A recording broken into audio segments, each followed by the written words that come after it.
আমি আইনজীবী বাঙালি বলছি। তবে আজকের যে ভিডিওটা সেটা হচ্ছে উদ্বাস্তুদের নিয়ে একটা ভিডিও আমি করছি এবং বিভিন্ন জনে বিভিন্ন রকমের কমেন্ট করছে। তার পরিপ্রেক্ষিতে আমি বেশ কিছু তথ্য আপনাদের সামনে তুলে ধরছি। তো প্রথমত যেটা আমাদের ভারতবর্ষে যে সিএএ সিটিজেনশিপ অ্যামেন্ডমেন্ট অ্যাক্ট সেটাকে সংশোধন করা হয়েছে 2019 সালে। তো 2019 সালে যেটা সংশোধন করা হয়েছে এবং সেখানে বলা হয়েছে নাগরিকত্ব সংশোধনী আইন হলো এমন একটি আইন যার মাধ্যমে 1955 সালের ভারতীয় নাগরিকত্ব আইনে সংশোধন আনা হয়েছে। এই আইনের প্রধান লক্ষ্য হলো বাংলাদেশ, পাকিস্তান, আফগানিস্তান থেকে ধর্মীয় নিপীড়নের শিকার হয়ে ভারতে আশ্রয় নেওয়া অমুসলিম দ্রুত ভারতীয় নাগরিকত্ব প্রদান করা হবে। এবার 1955 সালে যে আইনটা ছিল সেই আইনটাকে সংশোধন করা হয়েছে, মানে 2019 সালে ওটাকে অ্যামেন্ডমেন্ট করা হয়েছে এবং এই আইনের কিছু শর্ত আছে। সেই শর্তগুলো আপনাদের জানা অবশ্যই প্রয়োজন, কারণ যারা অমুসলিম সম্প্রদায় তাদের জন্য এই আইনটাকে সংশোধন করা হয়েছে। তো এই আইনের মূল বিষয়বস্তুগুলো হলো হচ্ছে যোগ্যতা। ভালো করে বুঝবেন, যোগ্যতা মানে এই আইনের সুবিধা পেতে হলে ওই ব্যক্তিকে হিন্দু, শিখ, বৌদ্ধ, জৈন, পার্সি বা খ্রিস্টান ধর্মাবলম্বী হতে হবে। আচ্ছা, প্রশ্নটা এখানে হচ্ছে যে হিন্দু, শিখ, বৌদ্ধ, জৈন, পার্সি বা খ্রিস্টান, এই যে কথাটা বলা হচ্ছে, হিন্দু ধরে নিলাম, কিন্তু হিন্দুর পরে শিখ, বৌদ্ধ, জৈন, পার্সি বা খ্রিস্টান, এই সমস্ত মানুষগুলোকে নাগরিকত্ব দেওয়া হবে এবং এরা ধর্মীয় কারণে নিপীড়িত হয়ে আফগানিস্তান, পাকিস্তান এবং বাংলাদেশ থেকে ভারতে এসছে। এবার সেই জায়গায় দাঁড়িয়ে কিছু মুসলিম সম্প্রদায়ের মানুষের প্রশ্ন এটাই থাকছে যে হিন্দু বাদে বাকি যে জৈন, খ্রিস্টান, বৌদ্ধ, পার্সি এদেরকে নাগরিকত্ব দেওয়া হবে আর মুসলিমদের কেন দেওয়া হবে না, এই একটা মানে চিন্তা ভাবনা উঠে এসছে সোশ্যাল মিডিয়াতে। বিভিন্ন জনে বিভিন্ন রকম কথা বলছে এবং তার পরিপ্রেক্ষিতে আমি একটা কথা বলি। সে কথাটা হচ্ছে যে 1947 সালে যখন ভারতবর্ষ স্বাধীন হয়, এইবার ভারতবর্ষটা স্বাধীন করার জন্য মানে ইংরেজরা 200 বছর ভারতকে শোষণ করে এসছে এবং শাসিত করে এসছে। তো সেই জায়গায় দাঁড়িয়ে যে ভারতবর্ষ স্বাধীন করার জন্য হিন্দু মুসলিম সম্প্রদায় উভয় পক্ষই কিন্তু ব্রিটিশদের সাথে লড়াই করেছে এবং বিদ্রোহ করেছে এবং সেখানে হিন্দুদেরও অবদান রয়েছে এবং মুসলিম সম্প্রদায়ের অবদান রয়েছে, কারো কম কারো বেশি। এটা হচ্ছে মেন কথা। কিন্তু সেই জায়গায় দাঁড়িয়ে যখন ভারতবর্ষটা বিভাজন হয়, সেটা কিন্তু ধর্মীয় কারণে বিভাজন হয়। মুসলিম সম্প্রদায়ের একটা অংশ তারা হিন্দুদের সাথে থাকবে না বলে তারা ডিসাইড করে যে আমরা আলাদা রাষ্ট্র চাইছি, মুসলিম রাষ্ট্র। যেহেতু ভারতবর্ষ হিন্দু মুসলিম উভয় পক্ষ একত্রিত হয়ে স্বাধীন করেছে, এই জায়গা দাঁড়িয়ে মুসলিম রাষ্ট্রের কথা মুসলিম সম্প্রদায়ের মানুষ বলছে এবং সেই জায়গা দাঁড়িয়ে সেই সময় অনেক বিরোধিতা হয়েছিল। তার কারণ একটাই, যে যখন মুসলিম রাষ্ট্র হবে তাহলে সেই মুসলিম রাষ্ট্রটা দাবি যেখানটায় করা হচ্ছে, ধরুন সেটা দাবি করা হয়েছে পূর্ব পাকিস্তান, পশ্চিম পাকিস্তান।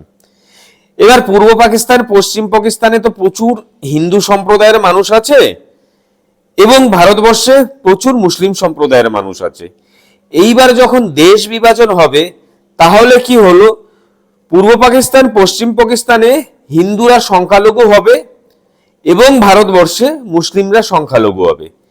এই জায়গা দাঁড়িয়ে একটা কিন্তু বিভাজনের জায়গা দীর্ঘদিন থাকবে, মানে একটা অন্তর্দ্বন্দ্ব, এবং সেখানটাতে মুসলিম আর হিন্দুদের মধ্যে এই বিভাজনের জায়গাটাকে ইংরেজরা কিন্তু ভালো ফায়দা নিয়েছিল। তো যাই হোক, মুসলিম সম্প্রদায়ের মানুষ তারা তো আলাদা রাষ্ট্র চেয়েছিল এবং তার জন্য পূর্ব পাকিস্তান এবং পশ্চিম পাকিস্তান হয়েছে। পড়ে থাকলো ভারতবর্ষ। এইবার করা কথা হচ্ছে, পূর্ব পাকিস্তান পশ্চিম পাকিস্তান তো মুসলিম কান্ট্রি, ভারতবর্ষটা এসে দাঁড়ালো সব ধর্মের মানুষকে নিয়ে বসবাস করা। এই ভারতবর্ষ হচ্ছে যে সংবিধান তৈরি করা হলো, সেটা ধর্ম নিরপেক্ষ রাষ্ট্র এটা তৈরি করা হলো। কেন ধর্ম নিরপেক্ষ রাষ্ট্র তৈরি করা হলো? কারণ সেই সময় হিন্দুদের সাথে খ্রিস্টান, বৌদ্ধ, জৈন, পার্সি এরা কিন্তু সহযোগিতা করেছিল। এরা বলেছিল আমরা হিন্দুদের সহিত থাকবো, কিন্তু মুসলিম সম্প্রদায়ের মানুষ তারা চিন্তা করেছে যে তারা ধর্মীয়করণে আলাদা কান্ট্রি চাইছে, সেই অনুযায়ী ডিভাইডেশন হয় এবং মানে কি বলবো, অদল বদলও হয়, বিভিন্ন জায়গায় অদল বদলও করা হয়। তো যাই হোক, দেশ বিভাজন হয়েছে, মুসলিম সম্প্রদায়ের মানুষ তাদের পূর্ব পাকিস্তান পশ্চিম পাকিস্তানে ছিল এবং ভারতবর্ষটা কি হয়েছে, ভারতবর্ষটা কিন্তু ধর্ম নিরপেক্ষ রাষ্ট্র হয়েছে।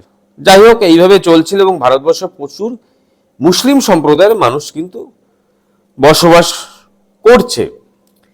এইবার কথাটা হচ্ছে যে এই যে বাংলাদেশ, মানে বাংলাদেশের কথাটা তো পরে আসছে, পূর্ব পাকিস্তান পশ্চিম পাকিস্তান। এইবার পশ্চিম পাকিস্তান পূর্ব পাকিস্তানের সাথে বেশ আন্দোলন শুরু করে দেয় এবং পূর্ব পাকিস্তানকে বিভিন্ন রকম ভাবে ডিস্টারবেন্স করে। তখন পূর্ব পাকিস্তানে বিদ্রোহ শুরু হয় এবং বঙ্গবন্ধু সে কিন্তু বিদ্রোহ শুরু করে এবং একটা আলাদা তারা রাষ্ট্র চাইছিল। তো সেই জায়গায় দাঁড়িয়ে যাই হোক, ৭১ সালে কিন্তু যুদ্ধ তৈরি হয় এবং সেই যুদ্ধটা হয় কিন্তু পশ্চিম পাকিস্তানের সাথে পূর্ব পাকিস্তানের। এইবার এই যে পূর্ব পাকিস্তান যেটা বর্তমানে বাংলাদেশ, সেই সময় কিন্তু ভারতবর্ষের যে প্রধানমন্ত্রী ছিলেন ইন্দিরা গান্ধী যথেষ্ট সহযোগিতা করেছিল এবং সেই সময় যদি ভারতবর্ষ থেকে সহযোগিতা না করা হতো তাহলে বাংলাদেশ কিন্তু স্বাধীন হতো না।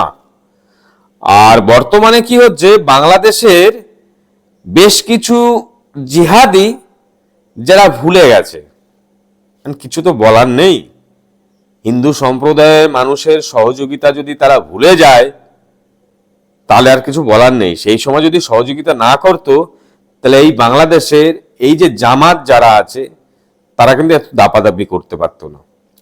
যাই হোক, ওইভাবে চলছে এবং দেখা গেল যে বাংলাদেশ মানে যেটা পূর্ব পাকিস্তান আর ওদিকে পাকিস্তান, সেখান থেকে প্রচুর হিন্দু সম্প্রদায়ের মানুষের উপর নির্যাতিত হয় এবং তারা এই পূর্ব পাকিস্তান পশ্চিম পাকিস্তান ছেড়ে তারা ভারতবর্ষ কিন্তু আশ্রয় নেয় এবং তারা হচ্ছে উদ্বাস্তু। তাহলে এই উদ্বাস্তু কারা হলো? এই মুসলিম সম্প্রদায়ের মানুষদের অত্যাচারে নিপীড়িত হয়ে, ধর্মীয় কারণে অত্যাচারে নিপীড়িত হয়ে সেই জায়গা দাঁড়িয়ে সেই মানুষগুলো কিন্তু তাদের বাড়ি ঘর ভিটে ছেড়ে দিয়ে, সমস্ত কিছু ছেড়ে দিয়ে কিন্তু ভারতবর্ষে এসে আশ্রয় নিল। এবং সেই সময় ভারতবর্ষের যে প্রধানমন্ত্রী ছিল জওহরলাল নেহরু, পরবর্তীকালে ইন্দিরা গান্ধী, এনারা কিন্তু এই মানুষগুলোকে আশ্রয় দেয়। এইবার কথাটা হচ্ছে যে বাংলাদেশ থেকে, পাকিস্তান থেকে যেভাবে হিন্দু সম্প্রদায়ের মানুষের উপর অত্যাচার করা হয় এবং তারা যখন ভারতবর্ষ এসে আশ্রয় নেয়, এবার কথা হচ্ছে বাংলাদেশ থেকে দিনের পর দিন হিন্দু কমতে থাকে। 1947 সালে ভারতবর্ষ যখন বিভাজন হয় তখন বাংলাদেশে কিন্তু 22% হিন্দু সম্প্রদায়ের মানুষ ছিল। আর বর্তমানে এই বাংলাদেশে হিন্দুর সংখ্যা এসে দাঁড়িয়েছে 8%। তার মানে ওখান থেকে বিতাড়িত হয়ে আসছে, ওখানে চরমভাবে অত্যাচারিত হচ্ছে। এবং এই জায়গাটায় দেখা যাচ্ছে যে ভারতবর্ষে মুসলিমের সংখ্যাটা দিনকে দিন কিন্তু বেড়ে গেছে।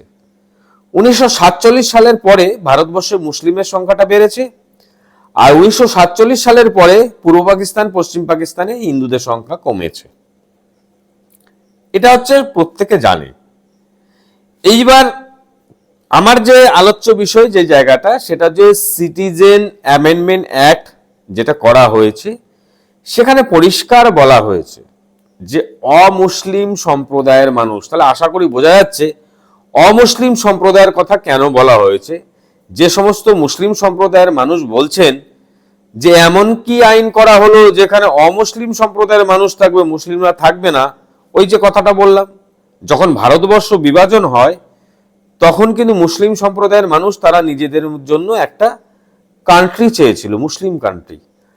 আর এই হিন্দুদের সাথে খ্রিস্টান, বৌদ্ধ, জৈন, পার্সি এরা সকলেই হিন্দুদের সাথেই কিন্তু সমর্থন করেছিল। তো সেই জায়গা দাঁড়িয়ে তো অমুসলিম হিসেবে হিন্দুর সাথে বৌদ্ধ, খ্রিস্টান, জৈন, পার্সি সবই এসে দাঁড়ায়। এটা কিন্তু মেনে নিতে হবে। এইবার কথাটা হচ্ছে যে 2019-এ যে সিএ, সিটিজেন অ্যামেন্ডমেন্ট অ্যাক্ট, মানে কথা হচ্ছে এই সমস্ত মানুষগুলো, উদ্বাস্তুরা যারা ধর্মীয় কারণে নিপীড়িত হয়ে ভারতবর্ষে আশ্রয় নিয়েছে এবং তাদেরকে নাগরিকত্ব দেওয়া হবে। এবার এই আশ্রয়ের জায়গাটা কিন্তু দীর্ঘদিন ধরে, কেউ 10 বছর, কেউ 15 বছর, কেউ 20 বছর, কেউ 30 বছর, কেউ 40 বছর রয়েছে। এবং এইবারে বিধানসভাতে যখন সিএএ অ্যাপ্লাই হয়, মানে এইবারে বিধানসভাতে যখন এসআইআর করা হয়, সেখানটাতে দেখা যায় প্রচুর মানুষের নাম 2002 সালের ভোটার লিস্ট থেকে বাদ যায়। এবং সেই যে মানুষের নামগুলো বাদ যায় তার মধ্যে কিন্তু লক্ষ্য করে দেখবেন যে হিন্দু সম্প্রদায়ের মানুষের সংখ্যাটা কিন্তু অত্যাধিক, মুসলিম সম্প্রদায়ের মানুষের সংখ্যা কিন্তু অনেক কম। তো যাই হোক, যাদের নাম বাদ গেছে এবং তাদেরকে মানে বলা হচ্ছে যে অ্যাপ্লাই করতে, এবং তারা অ্যাপ্লাই করেছে, যে তাদের নাম কেন বাদ যাওয়া গেছে, তাদের সমস্ত বৈধ ডকুমেন্ট থাকা সত্ত্বেও তারা অ্যাপ্লাই করেছে এসআইআর এর জন্য এবং সেটা ট্রাইব্যুনালে বিচারাধীন। আর মুসলিম সম্প্রদায়ের মানুষকে বর্তমান রাজ্যের মুখ্যমন্ত্রী পরিষ্কার শুভেন্দু অধিকারী বলে দিয়েছেন যে যারা অবৈধ মুসলিম, অবৈধ মুসলিম বলতে এই জায়গাটাই বোঝার চেষ্টা করতে হবে, একদম সিম্পল পদ্ধতিতে বোঝার চেষ্টা করতে হবে। 1947 সালে যখন ভারতবর্ষ স্বাধীন হয়, ধর্মীয় কারণে কিন্তু ভারতবর্ষটাকে বিভাজন করা হয়। তাহলে মুসলিম সম্প্রদায়ের মানুষ তারা বাংলাদেশেই বসবাস করেছে। এইবার ওই বাংলাদেশের মুসলিম সম্প্রদায়ের মানুষ ভারতবর্ষে এসে কেন বসবাস করবে? 1947 সালে যখন ভারতবর্ষ বিভাজন হয় তখন ভারতীয় মুসলিম যারা ছিলেন তারা তো ভারতেই রয়েছেন। তার পরবর্তীকালে যে সমস্ত মুসলিম সম্প্রদায়ের মানুষ বাংলাদেশ থেকে এদেশে আসছে, তাহলে তারা তো বৈধভাবে আসছে না, কারণ তারা তো এখানকার স্থায়ী বাসিন্দা হতে পারে না। এবং পরবর্তীকালে দেখা যাচ্ছে প্রচুর মুসলিম সম্প্রদায়ের মানুষ এসছে, এবং তার জলজন্ত প্রমাণ হচ্ছে যখনই আমাদের রাজ্যের মুখ্যমন্ত্রী শুভেন্দু অধিকারী যখন কথাবার্তাগুলো বলেছে, তখন তার পরিপ্রেক্ষিতে কিন্তু ঝাঁকে ঝাঁকে লক্ষ লক্ষ মানুষ কিন্তু বাংলাদেশে চলে যাচ্ছে, মুসলিম সম্প্রদায়ের মানুষ। এইবার দেখা যাচ্ছে বর্ডার এলাকায় বিজিবি, তো বাংলাদেশের বর্ডার এলাকায় যে বিজিবি আছে তারা হচ্ছে কি তাদের ভাই মুসলিম, তাদেরকে দেশে আর ফেরত নিতে চাইছে না। কেন দেশে ফেরত নিতে চাইছে না তার পেছনে অনেক রহস্য আছে। তো যাই হোক, সেই সমস্ত রহস্যগুলো পরে ডিসকাস করা যাবে। এখন বর্তমানে যেটা মেন আলোচ্য বিষয়, যেটা করতে গিয়ে অনেক কিছু কথা বলে ফেললাম, কথাটা হচ্ছে যে উদ্বাস্তু, এই যে উদ্বাস্তু তারা এদেশে এসছে এবং তারা এদেশে রয়েছে এবং তারা নাগরিকত্ব পাবে কি পাবে না। এবার প্রশ্নটা হচ্ছে প্রত্যেকটা মানুষ নাগরিকত্ব পাবে। কেন নাগরিকত্ব পাবে? দেখুন, যে আইনটা করা হয়েছে সেই আইনটা সম্বন্ধে আশা করি শিক্ষিত মানুষরা ওয়াকিবহল। তো এই জায়গায় দাঁড়িয়ে দেখুন, যোগ্যতার কথা বলা হয়েছে। এই আইনের সুবিধা পেতে হলে ওই ব্যক্তিকে হিন্দু, শিখ, বৌদ্ধ, জৈন, পার্সি ও খ্রিস্টান ধর্মাবলম্বী হতে হবে এবং যারা ধর্মীয় কারণে নিপীড়িত হয়ে ভারতবর্ষে প্রবেশ করেছে। সময়সীমা, দেখুন সময়সীমাটা এটাই হচ্ছে সব থেকে গুরুত্বপূর্ণ। কেন বলছি, আমি একজন আইনজীবী হিসেবে বলছি, এই সময়সীমা মানে আপনার নাগরিকত্বের আওতায় পড়ছেন কিনা তার ম্যাচুরিটি পিরিয়ড। ভালো করে বুঝবেন, ম্যাচুরিটি পিরিয়ড। ধরুন এলআইসি করছেন, ম্যাচুরিটি পিরিয়ড জানেন, ব্যাংকে হচ্ছে ফিক্সড করছেন, ম্যাচুরিটি পিরিয়ড জানেন, সেরকমই ম্যাচুরিটি পিরিয়ড। এই তিনটি দেশ থেকে আগত সেই সব অভিবাসীদেরকে নাগরিকত্ব দেওয়া হবে যারা 2014 সালের 31শে ডিসেম্বরের আগে ভারতে প্রবেশ করেছে। ভালো করে বুঝবেন, 2014 সালের 31শে ডিসেম্বরের পূর্বে এই অমুসলিম সম্প্রদায়ের মানুষগুলো ভারতে প্রবেশ করেছে, তারা নাগরিকত্বের জন্য অ্যাপ্লাই করতে পারবে। এটা হচ্ছে এই আইনের পরিষ্কার উল্লেখ করা আছে। তারপরে যেটা বলা আছে শর্ত শিথিল। এবার কোন শর্ত, কোন কোন শর্তগুলো মানতে হবে? দেখুন, ভারতে নাগরিকত্ব পাওয়ার জন্য আবেদনের পূর্বে ভারতে ন্যূনতম 11 বছর বসবাসের নিয়মটি ভালো করে বুঝবেন। আপনি সিএতে অ্যাপ্লাই করার জন্য কি করতে হবে? অ্যাপ্লাই করার জন্য যে আবেদন করবেন, তাহলে তার পূর্বে ভারতে আপনি আবেদন করতে যাচ্ছেন, তার পূর্বে ভারতে 11 বছর বসবাসের নিয়মটি পরিবর্তন করে এই নির্দিষ্ট সম্প্রদায়ের জন্য তা 5 বছর করা হয়েছে। 5 বছর। আগে যেটা ছিল 1955 সালে সেটা 11 বছর ছিল, কিন্তু পরবর্তীকালে সেটা 5 বছর করা হয়েছে। এবার এই 5 বছরের প্রশ্ন হচ্ছে, আপনি ধরুন ধর্মীয় কারণে নিপীড়িত হয়ে অত্যাচারিত হয়ে ভারতবর্ষ প্রবেশ করেছেন এবং 5 বছর আপনি বসবাস করেছেন। যখনই আপনি 5 বছর বসবাস করেছেন, তার মানে হচ্ছে আপনি সিএ এর আওতায় পড়ে গেলেন। মানে 5 বছর বসবাস করা মানে কিন্তু আপনি নাগরিকত্ব পেয়ে গেলেন। কিন্তু এই সার্টিফিকেট নিতে গেলে আপনাকে কিন্তু একটা অ্যাপ্লাই করতে হবে, কারণ আপনি যে 5 বছর এখানে বসবাস করছেন, তো আপনাকে তো একটা নাগরিকত্ব নিতে হবে। তার জন্য আপনাকে সিএতে অ্যাপ্লাই করতে হবে। তার মানে বোঝা যাচ্ছে যে সিএতে অ্যাপ্লাই করার জন্য সময়সীমা 5 বছর লাগবে। এইবার অনেকের প্রশ্ন হচ্ছে যে এই যে সিএতে অ্যাপ্লাই করার জন্য বিভিন্ন ক্রাইটেরিয়া দেওয়া হয়েছে, এবং তার মধ্যে যেটা হচ্ছে সমস্যা এসে দাঁড়াচ্ছে সেটা যে বাংলাদেশের কোনো নথি দরকার। আপনি বাংলাদেশ থেকে বিতাড়িত হয়ে এসেছেন, আপনি আফগানিস্তান থেকে বিতাড়িত হয়ে এসেছেন, আপনি পাকিস্তান থেকে বিতাড়িত হয়ে এসেছেন। এইবার কথাটা হচ্ছে যে 5 বছর যখন আপনি বসবাস করছেন, তার মানে দীর্ঘ 5 বছর পূর্বে আপনি বাংলাদেশ থেকে এসেছেন, তাহলে অবভিয়াসলি আপনার কাছে ডকুমেন্টস আছে। তাহলে সেই ডকুমেন্টসগুলো আপনি সাবমিট করে দেন। তার কারণ হচ্ছে যে আপনি যে ধর্মীয় কারণে নিপীড়িত হয়েছেন মুসলিমদের দ্বারা, মানে আপনি অমুসলিম, তো সেইটা তো আপনাকে প্রুফ দেখাতে হবে। এবার দেখা গেল কারোর কাছে সেই সমস্ত ডকুমেন্টস নেই। এবার প্রশ্ন হচ্ছে যাদের কাছে ডকুমেন্টস নেই তারা অ্যাপ্লাই করবে কি করে? দেখুন, যাদের কাছে ডকুমেন্টস নেই তারা তো অলরেডি এখানে 5 বছর বসবাস করেছে, তার মানে তারা সি এর আওতায় পড়ছে এবং তারা কিন্তু নাগরিক, ভারতীয় নাগরিক, কিন্তু নাগরিকত্ব সার্টিফিকেট নিতে হবে। এবার প্রশ্নটা হচ্ছে, সে যে 5 বছর বসবাস করেছে, সে যে ভারতীয় নাগরিক, সে যে অমুসলিম, এই প্রুফটা তাকে দিতে হবে।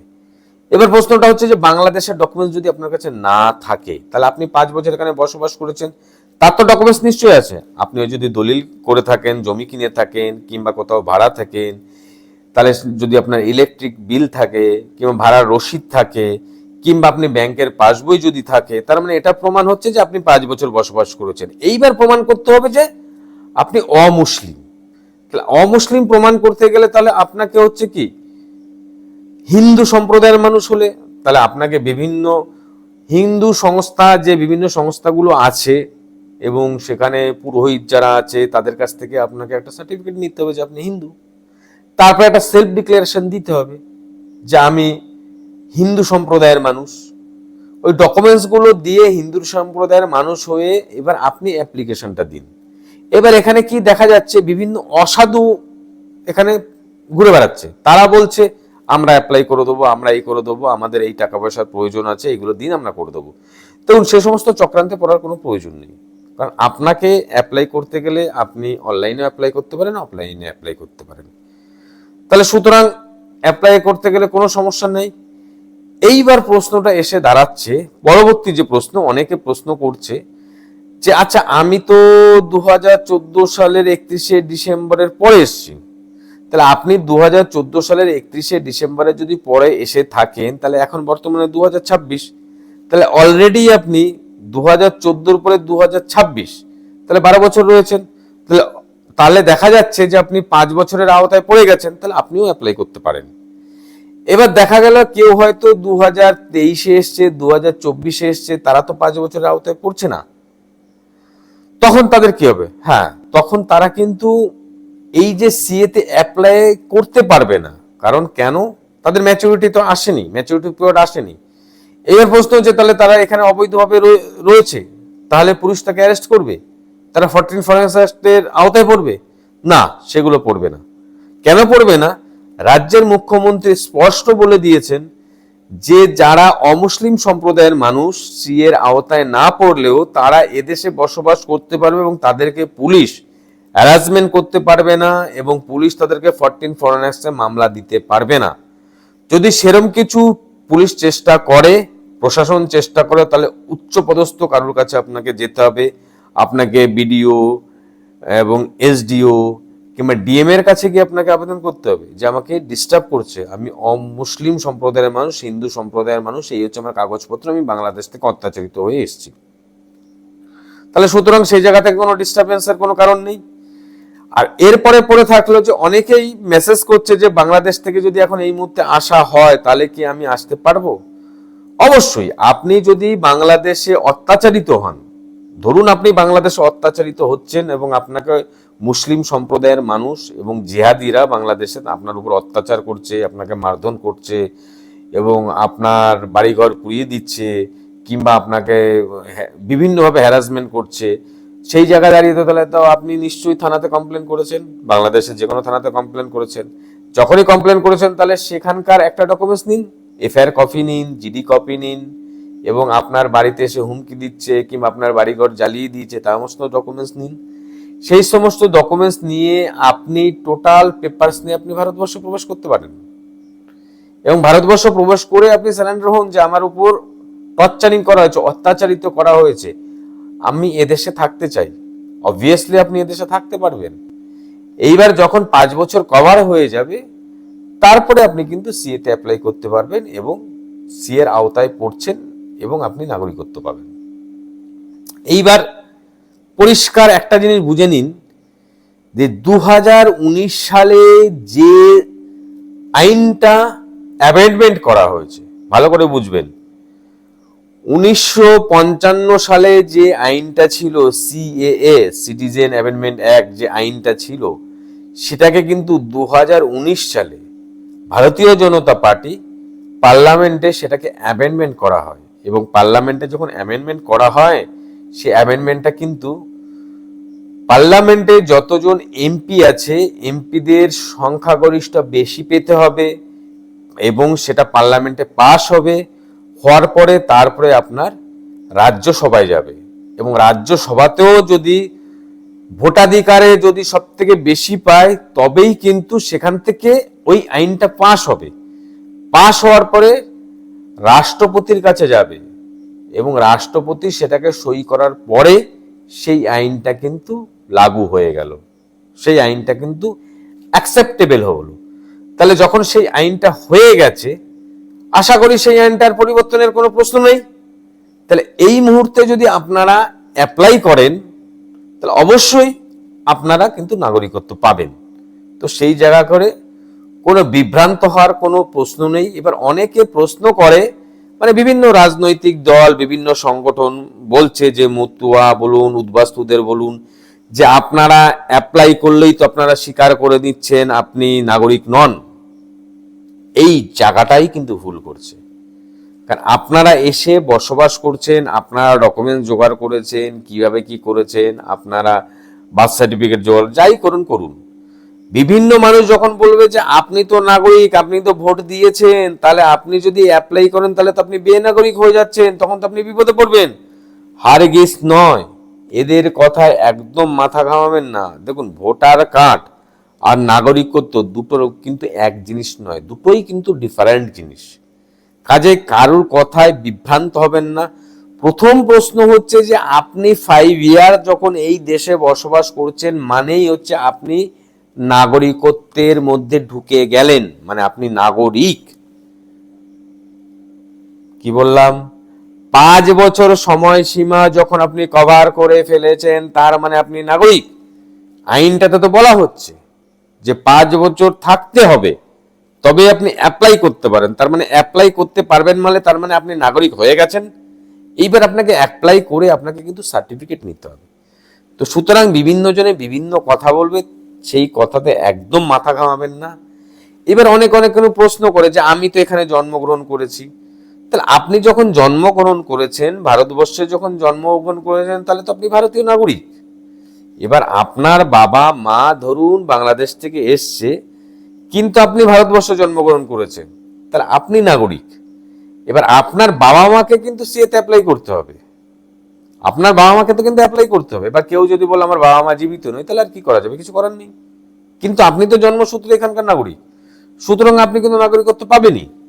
আবার কিছু মানুষ বলছে যে না, এই সম্প্রদায়ের মানুষ ওই সম্প্রদায়ের মানুষ, যে নাম বাদ বাদ যাচ্ছে। দেখুন, নাম বাদ গেছে 2002 সালে ভোটার লিস্টে নাম বাদ যাওয়া মানে এই নয় যে আপনি বেনাগরিক। কারণ কেন বলুন তো, এটা নিয়ে তো অনেক কিছু হয়েছে, সুপ্রিম কোর্টে মামলা হয়েছে, এবং সুপ্রিম কোর্টে মামলা হওয়ার পর সুপ্রিম কোর্টের প্রধান বিচারপতি যে ডিভিশন বেঞ্চে জয়মাল্য বাগচি এবং সূর্যকান্ত মিশ্র ছিল, জয়মাল্য বাগচি কি বলেছিলেন, যে ভোটার কার্ড যে এইবার 2002 সালে ভোটার কার্ডে নাম ওঠেনি, তার মানে এই নয় যে সে বেনাগরিক। এটা বুঝতে হবে, ভোটার কার্ড আর নাগরিক দুটো এক জিনিস নয়, দুটো ডিফারেন্ট।